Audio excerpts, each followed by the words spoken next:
바울이 2차 전도 여행 중에 드로아에서 건너와서 우리를 도우라라는 마게도냐인들의 환상을 본 후에 배를 타고 네아폴리에 도착해서 에그나티아 가도를 따라서 데살로니가에 이르게 됩니다. 로마의 주요 간선 도로 중 하나였던 에그나티아 가도의 최종 목적지는 로마였고, 이 길 위에서 바울은 어느덧 자신이 로마에 갈 생각을 했을 것이다 라고 충분히 추측해 볼 수가 있습니다. 이 길 위에서 바울은 이 데살로니가에서 새 안식일 동안 성경을 강론하게 되고, 많은 사람들이 바울과 그 일행을 따르게 됩니다. 그렇게 되니까 데살로니가의 유대인들이 시기하게 되고 큰 소동이 일어납니다. 이에 바울의 형제들이었던 야손과 그의 형제들이 어려움을 당하게 되니까 가능한 빨리 이 데살로니가를 빠져나가서 베레아로 가게 됩니다. 아마도 베레아가 그래도 데살로니가보다는 훨씬 더 안전하다라고 바울이 생각했기 때문이 아닌가, 이런 생각을 하게 되는데, 베레아는 바울이 그리스 북부 마케도냐에서 그리스 남부에 있는 아가야로 떠나기 전에 마지막으로 들른 곳이기도 합니다. 베레아에서 바울은 그 일행과 유대인의 회당에 들어가게 되는데, 우리가 읽었던 이 말씀처럼 베레아 사람들은 데살로니가 사람들보다 더 너그럽다라고 하였습니다. 그래서 간절한 마음으로 바울이 전하는 복음을 받아들였다. 이것이 그러한가 하여 날마다 그 말씀을 상고하였다라고 합니다. 그리고 12절에 데살로니가에서 그랬던 것처럼 베레아에서도 믿는 사람들이 많이 일어났다라고 성경은 우리에게 기록하고 있습니다. 하지만 소동을 일으켰던 이 유대인들이 그들의 분이 풀리지 않아서 베레아까지 찾아오게 되고 바울을 쫓아오게 됩니다. 그리고 소동을 일으켰고, 베레아도 안전하지 못해서 결국 아덴, 오늘날 그리스의 아테네로 떠나게 됩니다. 바벨론 포로가 된 이후에 유대인들은 디아스포라, 전 세계에 흩어져 살아가게 됩니다. 성전 제사가 불가능해지니까 신앙생활의 양식이 바뀌게 됩니다. 성전 중심에서 회당 중심으로, 제사장 중심에서 회당장 중심으로, 제사 중심에서 하나님의 말씀 중심으로, 그러면서 이스라엘의 회복을 위한 메시아 신앙, 다시 오실 그리스도에 대한 신앙이 더욱더 간절해집니다. 그런데 회당은 유대인들만의 공간은 아니었습니다. 하나님을 믿고 메시아를 기다리며 하나님 나라를 소망하는 이방인들도 이곳에서 유대인들과 함께 신앙생활을 하게 됩니다. 하지만 이 이방인들이 유대교에 입교를 하려고 하면 무엇을 해야 되냐면 반드시 할례를 하게 됩니다. 그런데 할례가 얼마나 무섭냐면, 고대에는 오늘날 의술이 이렇게 발달되어 있지 않았기 때문에 죽음을 또 각오해야 되는 일이기도 합니다. 그래서 할례는 받지 않고 회당 예배에 참석하면서 말씀을 들었던 이방인들이 있었습니다. 바울이 전도하는 도시마다 유대인들의 회당에서 이 말씀을 전하게 됩니다. 그러니까 전도의 선교의 교두부를 유대인들의 회당을 삼았던 것이죠. 유대인으로서 정통 바리새인이었던 바울은 회당에서 강론할 수 있는 기회를 얻었고, 그곳에서 하나님 나라를 소망하고 하나님을 믿고 메시아를 기다리는 이방인들도 만나게 됩니다. 이들은 앞선 17장 4절 상반절에 보면 경건한 사람들이다 라고 하였습니다. 반면에 바울의 강론에 어떤 이들은 적대적이었습니다. 그렇다면 이들은 반대로 경건하지 못한 사람들이었다라고 할 수가 있겠죠. 이것은 오늘날에도 마찬가지입니다. 경건한 성도들이 있고 경건하지 못한 이들이 있습니다. 그런데 성경은 경건하다, 경건하지 못하다라는 것을 어떻게 구분하느냐? 전심으로 하나님의 나라를 꿈꾸고 하나님을 믿고 다시 오실 주님을 기다리면서 그분의 말씀을 받아들이는 사람들을 경건한 사람들이다 라고 하였고, 그렇지 않은 사람들에 대해서 경건하지 못하다라고 이야기하고 있습니다. 그만큼 신앙생활에 있어서 하나님의 말씀에 대한 태도는 본질적이다, 중요하다라고 이야기해주고 있습니다. 왜냐하면 그것은 천국에 들어가고 들어가지 못하고를 정하는 것이기 때문입니다. 마태복음 7장 21절에 나더러 주여 주여 하는 자마다 다 천국에 들어갈 것이 아니요 다만 하늘에 계신 내 아버지의 뜻대로 행하는 자라야 들어가리라 라고 하였습니다. 결국 말씀에 대한 태도는 우리의 믿음과 삶을 결정하게 됩니다. 우리가 읽은 11절 우리 다시 한번 읽어보도록 하겠습니다. 11절입니다. 시작.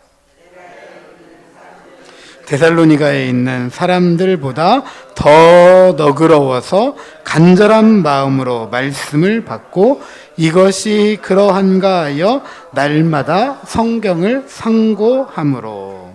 이 구절에 너그럽다라고 쓰인 이 헬라어의 의미를 우리가 번역한 표준 세번역 성경에 보면 신사적이다, 고상하다라고 이렇게 번역합니다. 다시 말해서 베레아 사람들은 신사적이었다, 고상했다 이렇게 한 것이죠. 이들이 17장 4절에서 말하고 있는 경건한 사람들이다. 그렇다면 말씀에 대해서 이들이 대한 태도를 우리가 살피는 것은 경건한 성도가 되고자 하는 우리에게 좋은 모범이 될 것이다 라고 생각이 됩니다. 첫 번째로 경건하다라는 것은 말씀을 간절하게 받는 것입니다. 간절한 마음이라는 것은 소원하는 것에 내 모든 것을 걸었다라는 거예요. 소원하는 것에 내 모든 것을 걸었다. 데살로니가 교회 성도들은 하나님의 말씀을 받을 때 사람의 말로 받지 아니했다, 하나님의 말씀으로 받았다라고 하였습니다. 즉 경건한 성도들은 하나님의 말씀을 받을 때 자신의 모든 것을 뭐 하는 사람이요?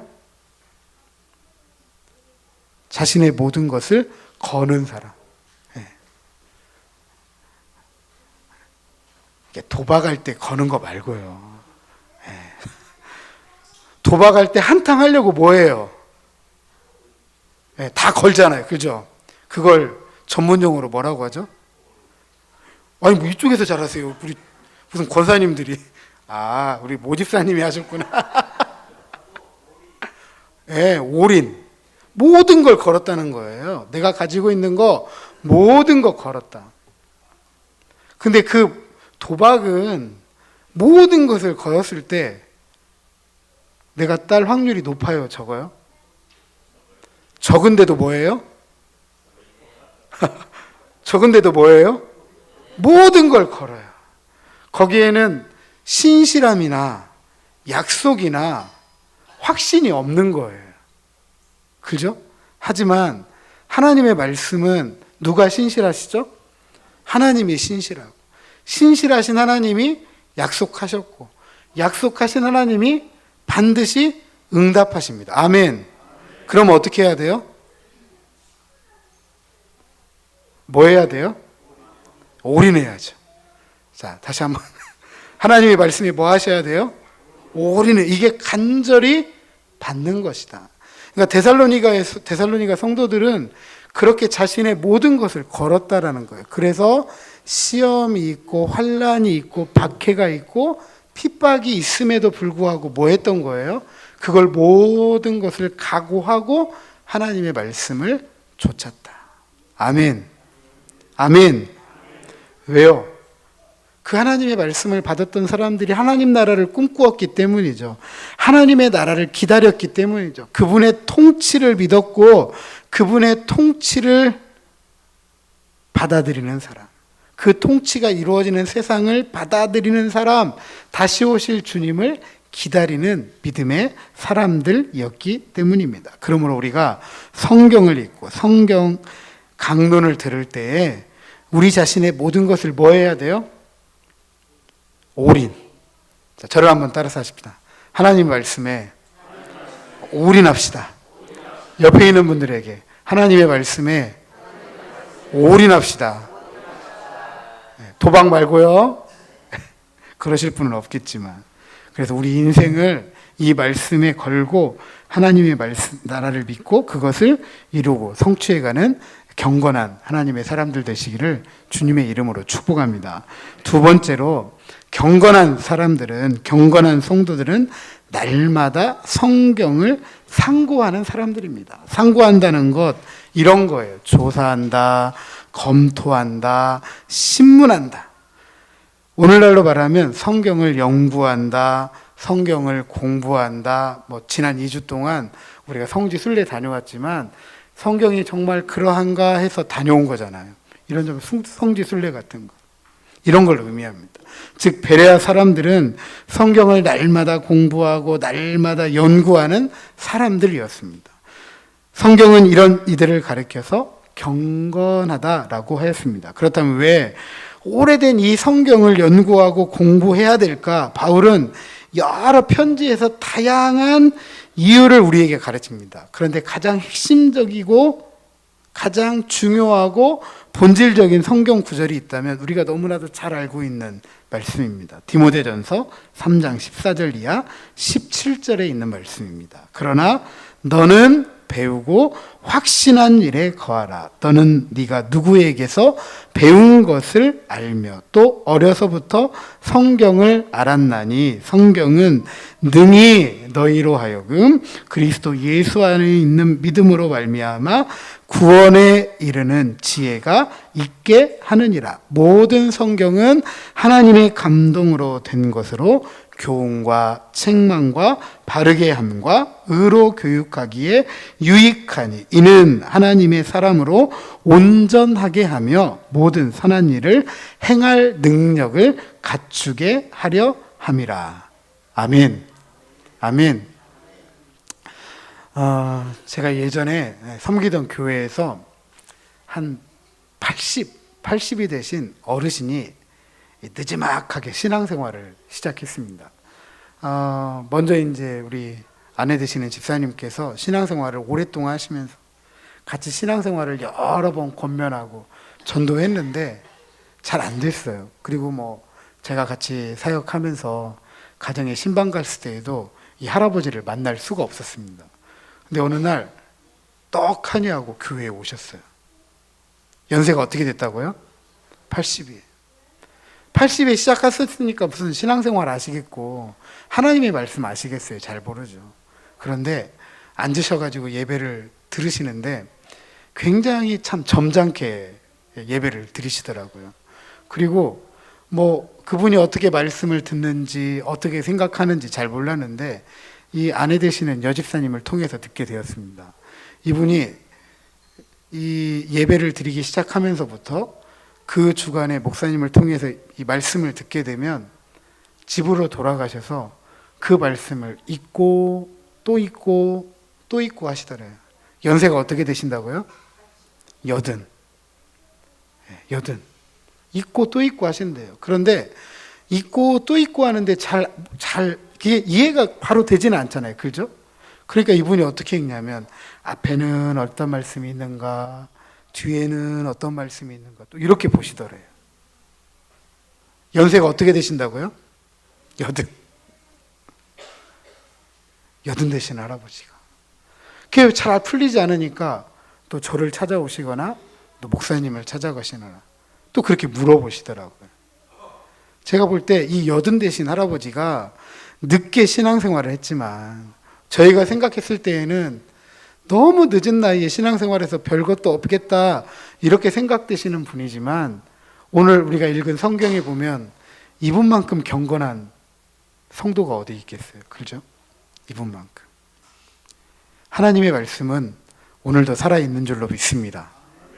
하나님의 말씀은 하나님의 백성으로 하여금 하나님의 백성답게 살아갈 수 있는 생명을 불어 넣는 줄로 믿습니다. 그래서 날마다 우리가 성경을 상고해야 됩니다. 이 말씀이 그러한가 또 그러한가. 그래서 우리 모두가 경건한 성도들로 살아가야 될 줄로 믿습니다.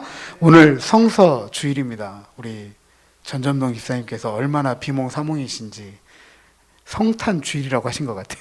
저만 잘못 들은 거 아니죠? 오늘 성서주일입니다. 한국교회 초창기에는요, 권서인이라는 뭐라고 해야 되죠? 직분이라고 하기에는 그렇지만 그렇다고 또 상인이라고 하기에도 그렇고 권서인이라는 존재가 있었습니다. 권서인은 어떻게 보면 한국 기독교 초창기의 개척자라고 할 수가 있습니다. 한국교회 부흥의 역사가 외국의 선교사님들에 의해서 되었다라고 말하는 것 부정할 수 없는 역사적 사실이기도 하지만, 이보다 더 중요한 한국교회의 특징은 선교사들이 입국하기 전에 벌써 우리는 성경을 받았고 성경을 읽었다라는 사실입니다. 그런데 이 성경을 보급하는 일에 힘썼던 이들이 누구냐면 권서인입니다. 권서인. 이분들은 하루에 성경 보따리, 성경 보찜, 그래서 이 보찜에 한 성경책 한 100권에서 150권 정도, 이 보찜을 메고 다니면서 복음을 전파하는 사역을 감당합니다. 물론 성경을 그냥 나눠준 거 아니에요. 돈 받고 팔았습니다. 영업사원이기도 하지만 복음을 전하는 사람들이기도 해요. 당시에 이 책값이 너무나 비쌌기 때문에 그냥 줄 수는 없는 거죠. 권서인을 선발하는 조건이 있었대요. 이런 조건이었습니다. 격렬한 육체 노동을 견딜 수 있는 강인한 체력을 가진 사람. 성경 보따리 100권, 150권 짊어지고 다니려면 가까운 데 가는 게 아니고 전국을 돌아야 되잖아요. 그러니까 뭐가 필요해요? 체력이 필요해요. 또 영혼을 구원하고자 하는 구령의 열정을 품은 사람. 한 영혼 사랑하고 그 한 영혼 때문에 어디든 갈 수 있는 사람 뿐만 아니라 주변으로부터 칭찬을 받는 덕망을 갖춘 사람. 성경을 전하기 위해 성경의 말씀을 가르치고 복음을 전하는데 이 사람이 덕이 없으면 안 되잖아요. 그러니까 덕을 갖춘 사람. 또 성경을 전하고 알려면 뭘 알아야 돼요? 글을 알아야 되죠. 그래서 한문을 잘 알고 지식을 갖춘 사람.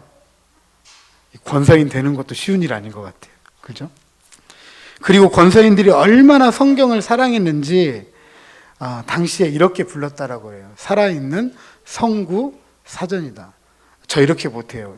요즘은 다 컴퓨터나 이 모바일에 보면 검색창이 있어가지고 뭐 단어 치면 그냥 구절이 쫙 뜨니까 저는 그렇게 못합니다. 근데 이분들은 그 당시에 이런 검색 도구가 없잖아요. 그러니까 어디에다 집어넣어야 돼요? 다 여기에다 집어넣어야 돼. 그러니까 뭐라고 불렸다고요? 살아있는 성구 사전이다. 그러니까 제가 오늘날 뭐 검색창에 딱 입력하면 이분들은 머리가 이 모든 포탈 이 정보를 가지고 있는 창고니까 딱 하면 짝짝짝짝 몇 절 이렇게 이야기를 하실 정도였다고요. 그리고 권서인들은 어떤 마음으로 사명을 감당했느냐? 이렇게 감당했대요. 우리가 파는 책은 하나님의 계시로 된 성경이다. 사람들이 믿고 구주 예수를 믿어 구원을 얻도록 하는 책이다. 겸손과 존경심으로 사람을 대하고 온유와 화평한 말로 복음을 전해야 한다. 핍박을 받더라도 악을 악으로 갚지 말고 욕을 욕으로 갚지 말자. 또 숙식할 때에는 이제 돌아다니면서 성경을 전하고 성경을 파니까 어느 집에 이제 머물러야 될 때도 있잖아요. 밥도 먹어야 되고 잠도 자야 되잖아요. 그러면 숙식을 할 때에는 교우나 때로는 교우의 집에 갈 수도 있고 때로는 불신자들에게 갈 수도 있는데 폐가 되지 않도록 식비를 넉넉하게 갚아야 한다. 상대방이 귀하든 천하든 각기 그 처지에 맞게 복음을 전해야 한다. 그러니까 천하지 않은 사람에게도 복음을 전해야 되지만 천한 사람일지라도 차별하지 말고 복음을 전해야 된다. 찬송가를 열심히 연습해야 된다. 아름다운 찬송으로 사람들의 마음을 얻어야 된다. 그러니까 우리 찬송 열심히 부르셔야 돼요.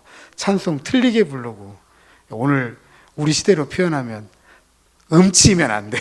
권서인 되려면 찬송도 잘 불러야 된다는 거죠. 책값은 반드시 목사에게 솔직히 밝히고 접수해야 된다. 당시에는 성경책을 임의로 찍어내는 게 아니라 한 곳에서 찍어낸 것을 팔아서 판 책값을 받는 거니까, 그럴 수 있잖아요. 장사치라고 한다면 이윤을 남겨가지고 자기 호주머니에 채울 수 있잖아요. 그런데 어떻게 해야 된다? 솔직하게 받은 만큼, 판 만큼 접수해야 된다.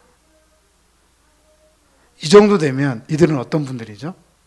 베레아 사람들처럼 경건한 사람들이었다. 그들이 팔고 전하는 말씀대로 믿고 살았던 사람들이었다라는 것을 합니다. 이들의 노력 때문에 1940년대까지 우리나라에 성경이 85%가 보급이 됩니다. 그러니까 우리나라에 이렇게 빠르게 한국 기독교가 성장하고 발전할 수 있었던 기회가 다른 많은 이유가 있지만 이런 권서인, 하나님의 말씀을 사랑했고 이 말씀대로 살았던 이들이 있었기 때문에 이렇게 한국 교회가 빠르게 성장하고 정착하고 발전할 수 있었다라는 것입니다. 그래서 이렇게 이야기합니다. 술고래가 회개하고 새 사람 되고, 무당이 성도가 되고 승려가 회개했다라는 많은 이야기들이 전해지고 있습니다. 그래서 한국교회는 매 12월 둘째 주가 되면 성서 주일로 지키고 전 세계에 성경을 보급하며 복음을 전하고 있습니다.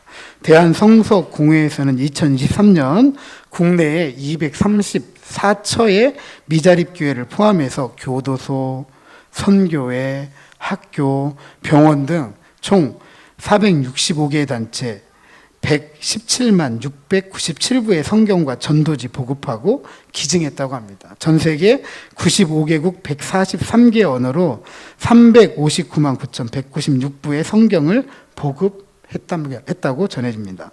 세계성서공회연합회 2020년 세계성서 번역 현황 보고서를 보면 전 세계 7,368개의 언어가 있는데 그 중에 성경전서, 신약과 구약이 완전하게 번역된 언어는 733개, 한 10% 정도밖에 되지 않고요.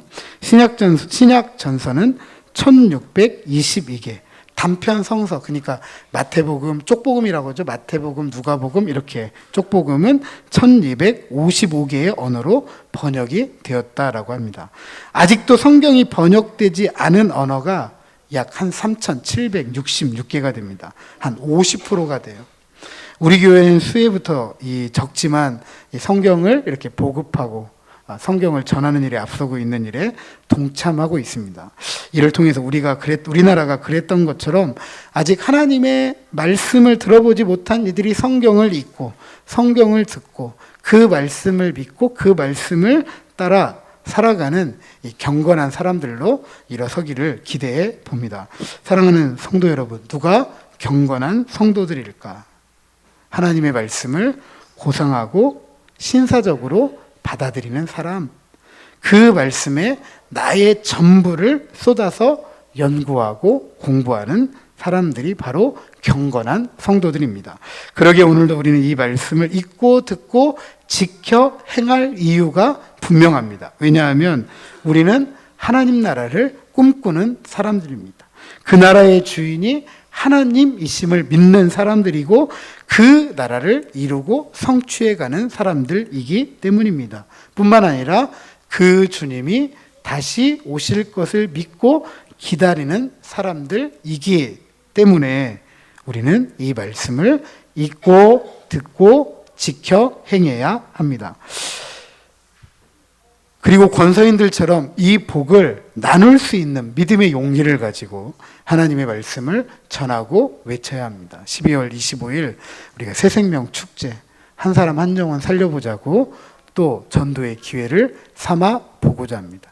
내가 믿는 하나님, 내가 꿈꾸는 하나님 나라, 그분이 가지고 오실 그 나라, 다시 오실 주님을 함께 전하고 외치는 전도자들 되시기를 주님의 이름으로 축복합니다. 부디 이 성서주일에 베레아 사람들처럼 하나님의 말씀에 대해서 경건함으로써 이 말씀을 통해 주어지는 충만하고 풍성한 복을 받아들이고 그것을 나누면서 한 사람 한 영혼 살리는 일, 그리고 조국교회의 회심과 나라와 민족의 변화를 위해 귀하게 쓰임받는 저와 여러분 우리 모두가 되시기를 주님의 이름으로 축복합니다.